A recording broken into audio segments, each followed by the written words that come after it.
Convict Sara now! Pamilyang Duterte! Panagutin! Panagutin! Panagutin! Magnanakaw na Duterte! Panagutin! Panagutin! Panagutin! Killer na Duterte! Panagutin! Panagutin! Panagutin! Manloloko na Duterte! Panagutin! Panagutin! Panagutin!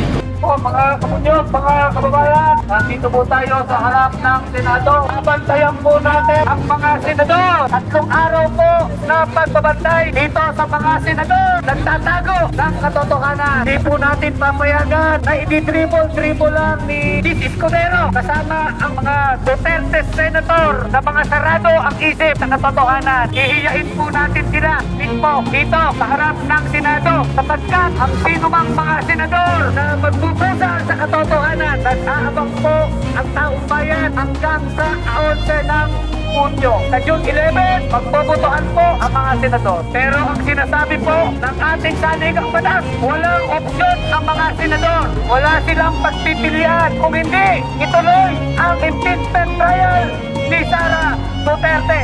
Sara Duterte!